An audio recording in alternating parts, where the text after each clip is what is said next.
Good morning. Thank you for joining us here at Pastor's Corner. Happy Father's Day. I hope you're having a beautiful Sunday. We have a special guest with us this morning for Father's Day, and we're glad that he was able to join us. Minister Daniel Wine is going to bless us with a song. Lord, you're Alpha and Omega, the beginning and the end. My now time, my downtime, forever lifetime friend. You're my neighbor, the creator, who loves me to no end. You're with me and you're near me, inside me, beside me. You're Alpha and Omega, beginning and the end. You're a father and a mother. You're a sister and a brother. Springtime and the summer, keep me from falling in the winter. My now time, my downtime, my right time, my on time, my healer, the forgiver, and the keeper of his word. You're Alpha and Omega, the beginning and the end.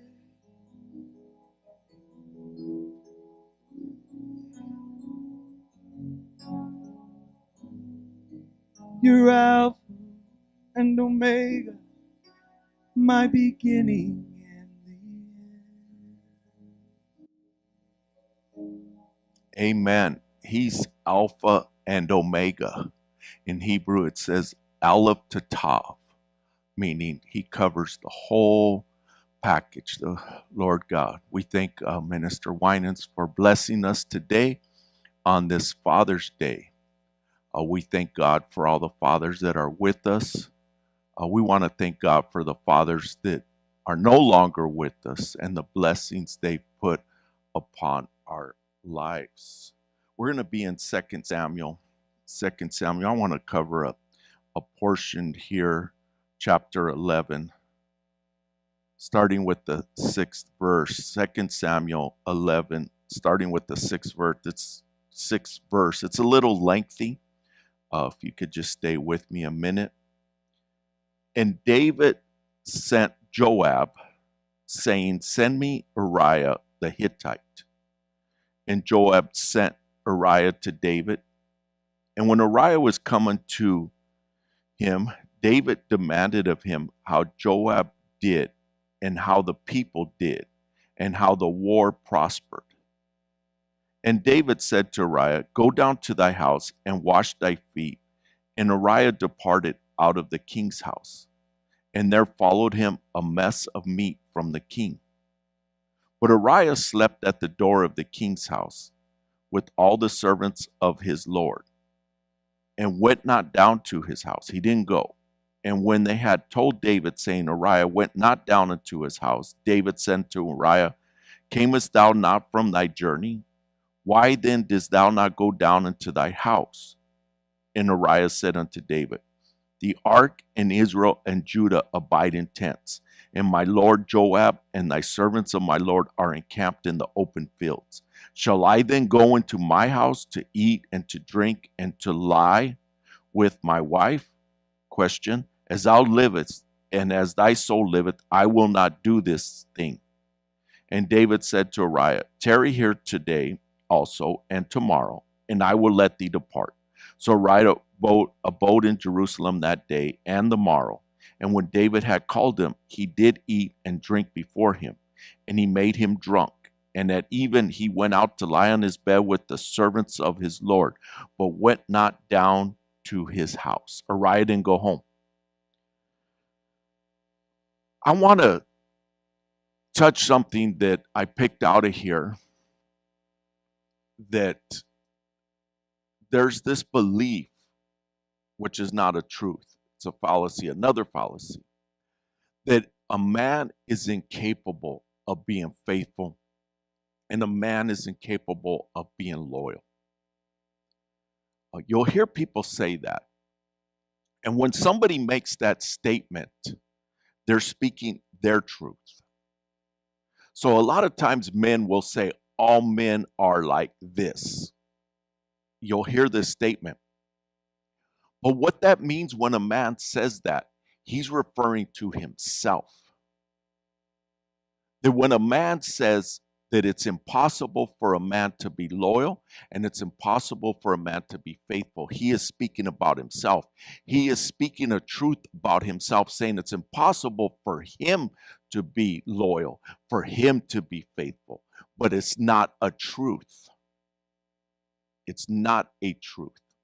And I like to use Uriah as an example because this was pre-Calvary. This was pre-grace. This was pre-time of the blood of Jesus cleansing us before this. So if Uriah could do this pre-Calvary, how much more can men do it post-Calvary? That much more.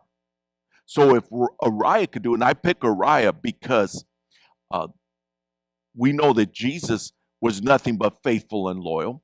And we also know Joseph was also the same. But we can put Jesus in because he was God manifested in the flesh. We say, well, we're not Jesus. We don't walk on water. That is true. But I'm not picking Joseph, even though Joseph was also faithful and loyal. Because we might look at Joseph as an exception or an outlier. We might. We don't have to, but maybe somebody does. But Uriah, we can't do that with him. We can't see Uriah as an exception or an outlier. Why? Because in a sense, Uriah is just another man. In fact, a lot of people, if you bring up his name, they won't even know who he is. They won't even know who Uriah is. Why? Because he doesn't have the fame of Joseph, if I can use the word fame, the notoriety, the recognition. But here he was, he's in battle. And the reason David pulls him back is because he got Uriah's wife pregnant. David got Uriah's wife pregnant. So he brings Uriah back. King David brings Uriah back in order to send him to the battle. To send him to sleep with his wife instead of being in the battlefield, to sleep with his own wife so that it would be that he got her pregnant. Now we know this. We don't have to be doctors or theologians or scientists, that this must have been after somewhere in the 6-week period time frame for Bathsheba to know that she's pregnant. That even in today's day and time, you don't know that quickly. So we know that a certain space of time had passed already. So David was probably in a hurry to try and get Uriah in there. But Uriah refused. He refused to lay with his wife.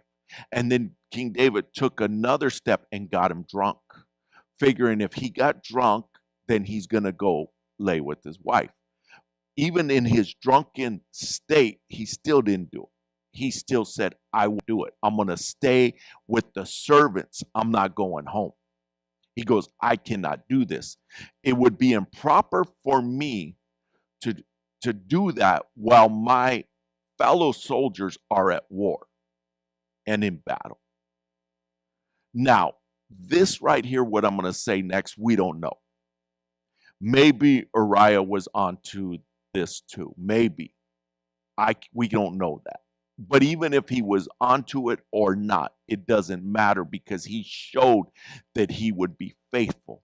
He showed that he would be loyal. He wasn't even going out of bounds if he slept with his wife because he was married to her.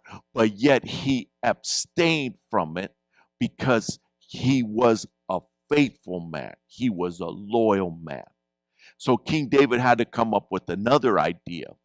And he wrote a letter, sealed it, gave it to Uriah to give to Joab for them to go get the city put Uriah up front, and everyone retreat and leave him by himself to die. So Uriah had his own death certificate in his hands that was handed to him by King David. He still almost took the city. Uriah did. He was a great man. So King David made a mistake, and then he made another mistake. He made the mistake of sleeping with Bathsheba. Then he made another mistake by killing her husband. We could say committed adultery with Bathsheba, then killed her husband. Murder. That was murder. Now, he got killed at war, but he murdered him because he set him up, which were both mistakes that he made. But that wasn't where the mistakes were initiated or started. The mistake was King David was supposed to be at war with them also. King David was supposed to be in the battlefield. The Bible tells us that when kings go to war, there was the time when kings go out. So he would have been a king that would have stood on the chariot with the rest of his army representing Israel, representing that nation. But he stayed home and found himself in trouble. So the mistake King David made was not going to war. If he'd have been at war, he wouldn't have made that grievous mistake he ended up making. Mistakes, plural, I should say. But it's not his mistake I want to focus on, or mistakes. I want to focus on this man, Uriah, that he was faithful, that he was loyal, that he stood in there through thick and thin. So this belief that a man cannot be faithful, a man cannot be loyal, we need to squash that. We need to kill that.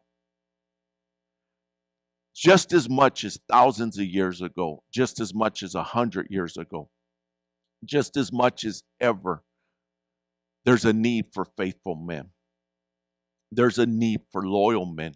And when I say faithful and loyal, of course I'm talking in marriage, but I'm also talking in our relationship with the Lord.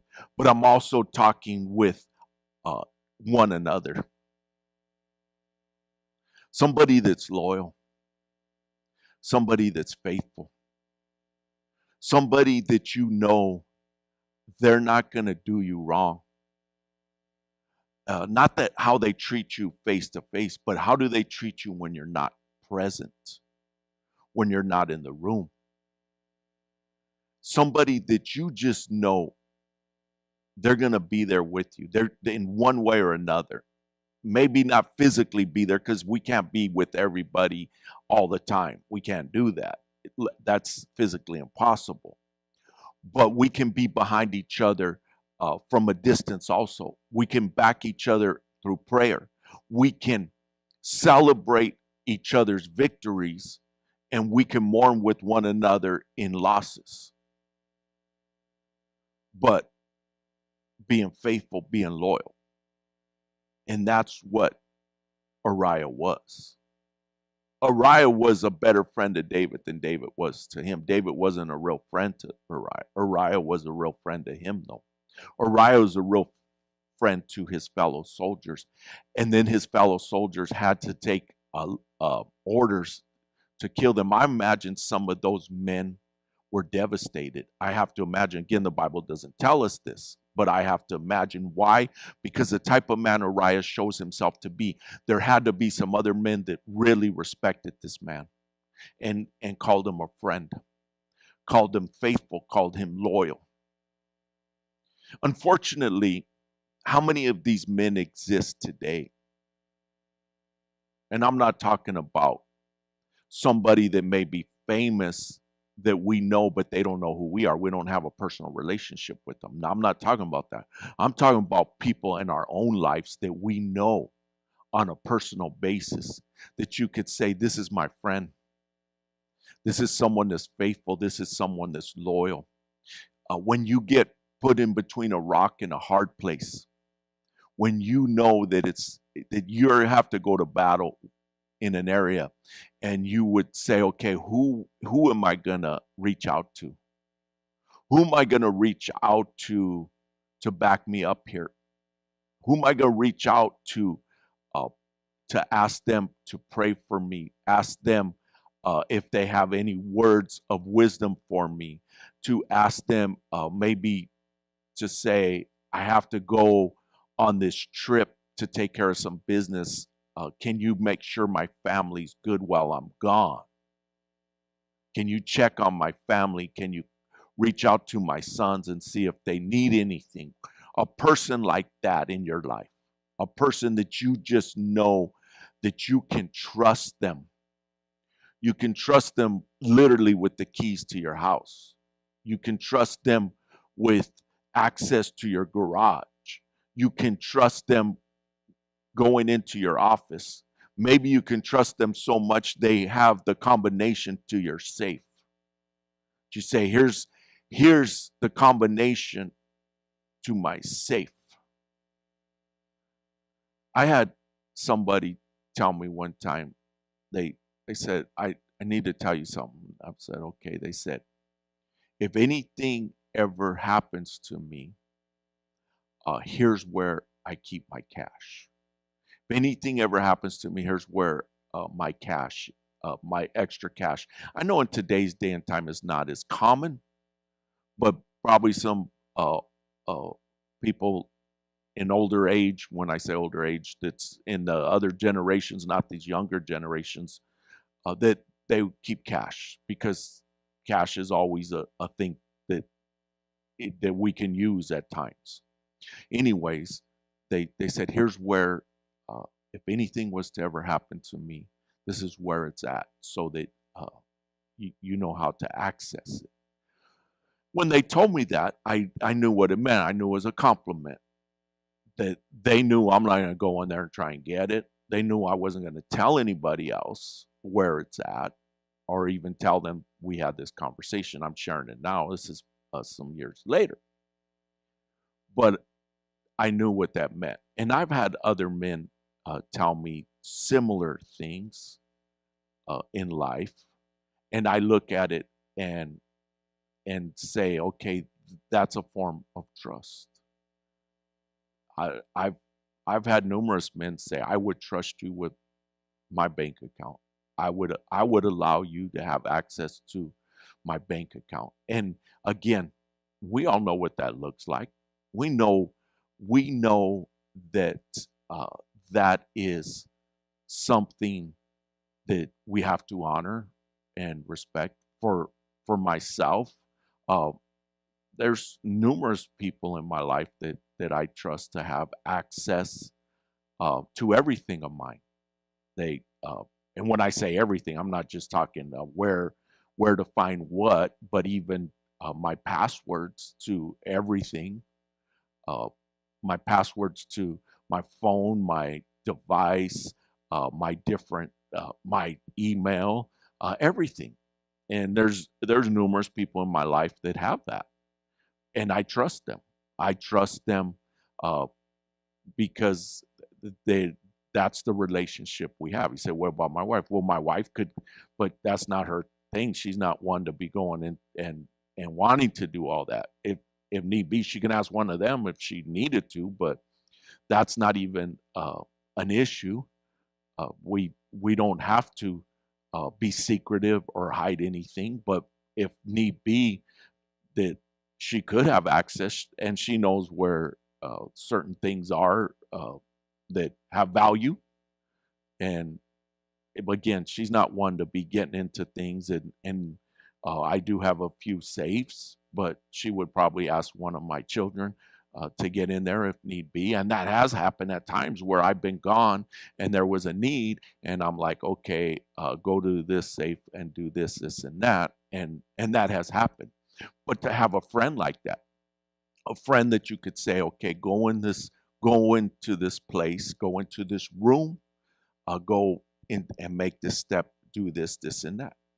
And I thank God that I have friends like that in my life.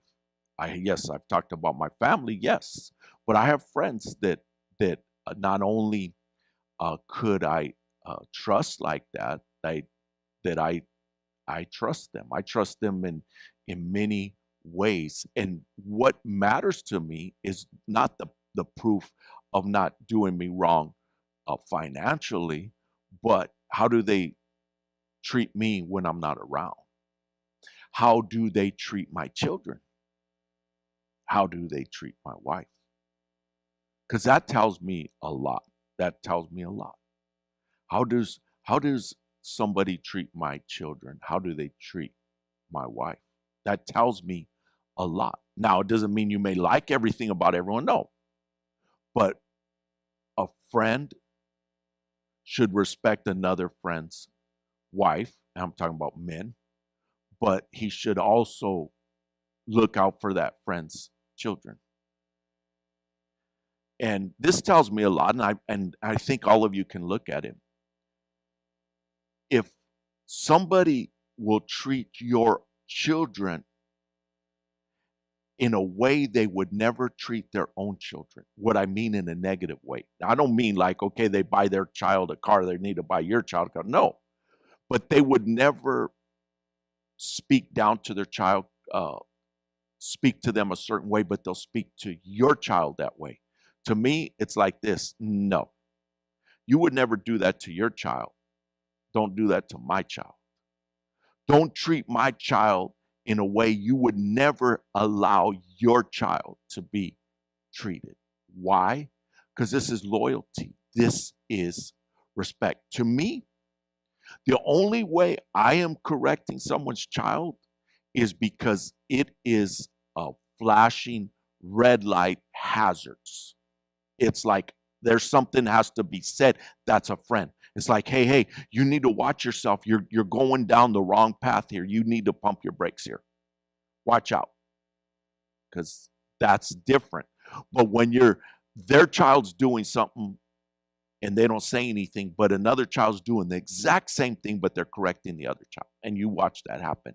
To me, that's not a friend, because a friend would look at your child also and say, I'm going to look at them in a form of love and consideration and respect. Yes, I know we're going to have a closer relationship with our own children. Yes, I get that.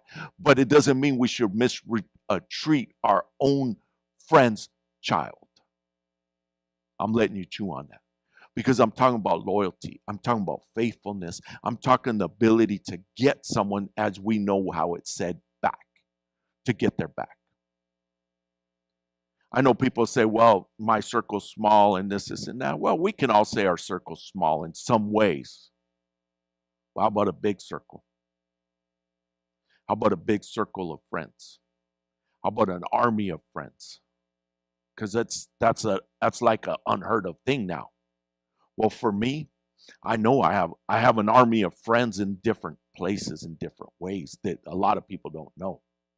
And sometimes something comes up and people are like, wait a second. One time, a gentleman, he verbally disrespected me. He verbally disrespected me, and he used profanity. Well, somebody from a distance saw it. They saw what happened. And they called my oldest son and said, hey, something's going on with your dad. I didn't even say anything. My son wasn't far away. Him and this other gentleman, they just came up. They didn't even ask a question. They just saw, okay, something's not right here. And they approached this gentleman. They begin to tell him instantly, you crossed the line. The gentleman's response was, I didn't know who he was. In other words, if I would have known who he was, I wouldn't have done that. Well, to me, it doesn't matter if you knew who I was, or if you knew or didn't know. You shouldn't cross a line like that, regardless. But as he verbalized, if I would have known you were that person, I would have never done what I did. Which tells me a lot, that there's a lot of people like that. If they would know, but I don't say, now I'm sharing a lot right here, but I'm still not telling all the details because people don't know it. And that's fine. That's fine. But I had another person, they came at me, they came at me, if I could say, sideways, and started throwing some things at me that I won't share, which was out of line of who I am. They were accusing me of some things that are way out of line if you know me. And I said to the gentleman, I said, um, I think if we talked long enough, uh, we probably know mutual people. And and this gentleman was somebody in the sports world. I'll put it that way. He's in the sports world. He didn't know who I was, but he came at me a certain way. Then I just went silent. I didn't say anything. I didn't say one word after that. Then he started asking me a few questions. He started quizzing me.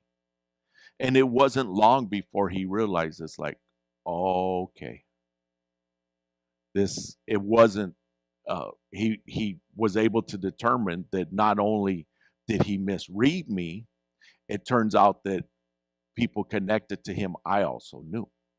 And of course, it changed the whole thing after that. But his thing was he was going to look at me a certain way till proved otherwise, which I'm not good with that because I'm the opposite. I'm going to give someone the benefit of the doubt until they prove me wrong. I'm going to think highly of them till they show me that they can't be thought of highly. Well, he put me down low until he quizzed me enough to raise me up. But it was after he realized, wait a second, if he knows this person, that person, this person, then there's something different about me. And that does happen with people. It's called references. When you get references. Now, for me, I want people, and I'll do this. I won't tell them who I am. I'm not going to say I'm pastor, I know this, I know that. No. I'll just be like, and I do my best to not wear anything on my sleeve. In a sense, I want people to see my heart. I want people to say, I saw something about you. Just there was something different about you. That not everyone's going to do that, of course, but that they all of a sudden realize, wait a second, this guy has friends.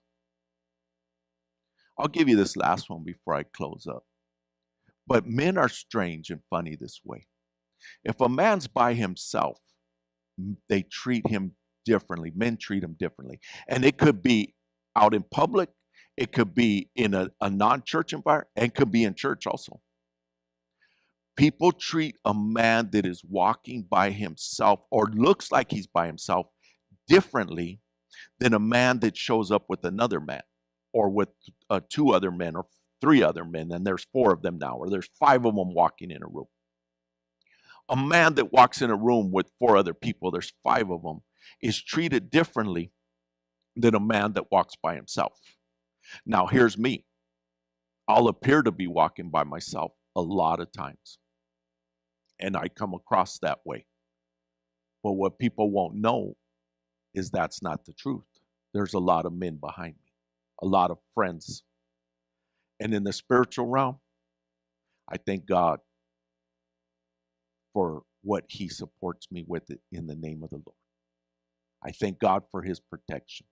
I thank God for his intervention. I could give you some stories after stories of things that have happened, and the Lord has taken care of me. I thank him for that. I thank the Lord for sending me friends. I thank the Lord for faithful men and loyal men. Not everyone's going to check every box because they won't. I will say it this way. I should say it this way. Not one person checks every box, but that's why you have friends in certain different ways. But having faithful friends, loyal friends, faithful men, faithful husbands, faithful fathers, loyal husbands, loyal fathers. If you have them in your life, don't take them for granted. And no matter what, honor your father today. Thank God for your father.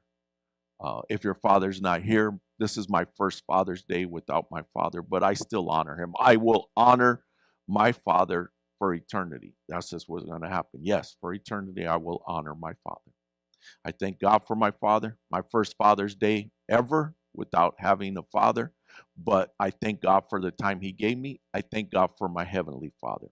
I thank God for you today. Thank you for joining us on Pastor's Corner. Thank you for your support. Thank you for all the traction that you're giving this channel. Like it on YouTube, subscribe to it. Those of you on Facebook, we thank you. We thank all of you for letting us know you're with us. I want to thank those that don't. I thank you for. I know that there's people out there that eat off of this channel that we don't connect with, and that's fine. I'm going to give this last thing. We had service on Sunday, and there was a lady there, and at service, and I just went up to greet her after service, and she tells me, she says, "I've been watching you on YouTube. That's how I found you." And it was so beautiful to me because I didn't know who she was. She didn't know who we were, but she's been with us on YouTube, and there she was. That she was in our house, in the house of the Lord, I should say. And then I began to connect her with different people here, and then they helped her with some things afterwards. And I said, yes, yes. What do I mean? Yes, that we're reaching people that I don't even know who they are, and that might be you. So we thank you if we know you or don't. And those of that we know you, thank you also.